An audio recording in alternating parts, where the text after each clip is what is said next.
yourself wanting to explore non-monogamy in one of your partnerships, but notice that shortly after you had those thoughts, you found that you were feeling guilty or bad or wrong for having them? My name's Jacqueline Foster, and I am the author of I Touch Myself, Lessons to Wake Up Desire and Fire Up Your Sex Drive. And I want to talk about this for a minute. If you have ever struggled with consensual non-monogamy, I am with you. And I have found that it actually can be so tremendously valuable. So I'd like to give you a few reasons for that today.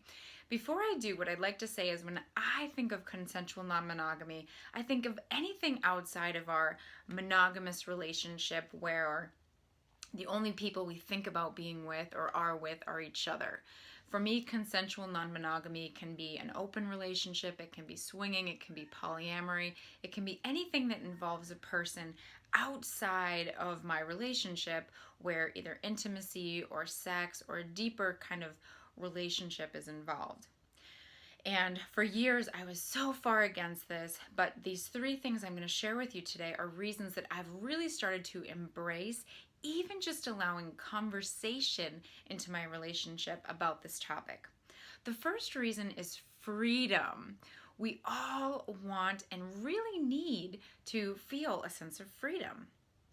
When we're in relationship, one of the things that we tend to love about that and really find comfort in is having a sense of stability. But we must remember that it's not just we have opposing needs, and just because we have that need for stability doesn't we still have the need for freedom. And we're going to always have that need for freedom whether we are single or in relationship.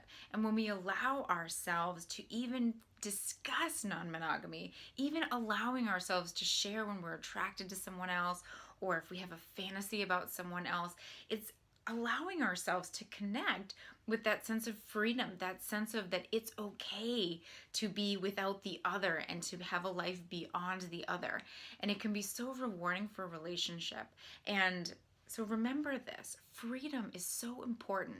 And when we explore non-monogamy, we're giving ourselves and our partner that ability to feel free in our desires, in what we want, and to not have that be always so stuck to the desires that we want and need to be perfectly aligned with our partners.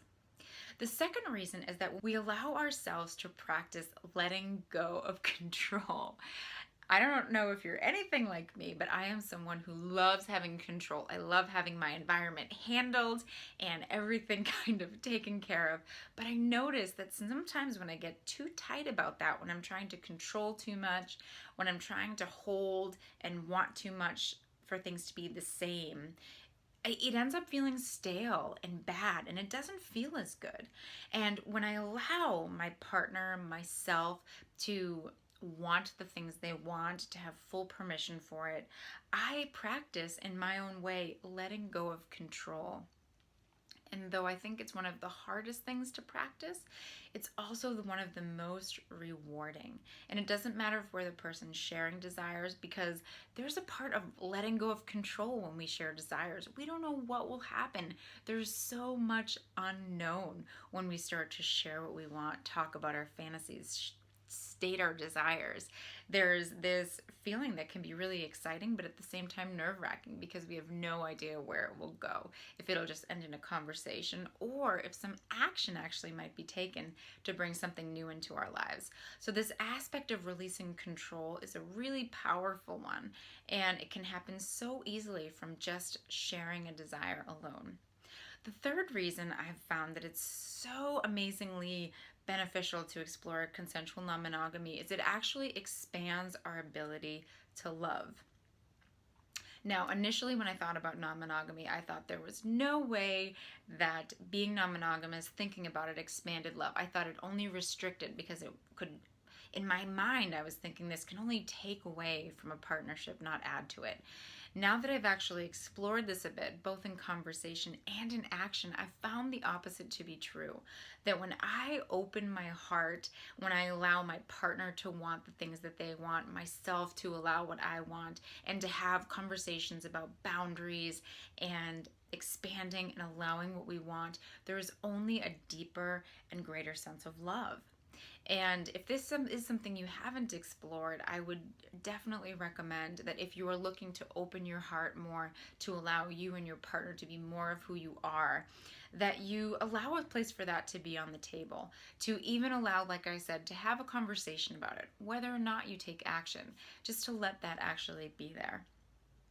So I encourage you to start to think about this, to think about ways you might want to talk to your partner about this, things that you might want to do to really allow a place for discussion and to allow consensual monogamy to be back on the table. If you enjoyed this video, come on over to JacquelineLaceyFoster.com, where you can sign up for updates and input your email so that I can send you weekly updates.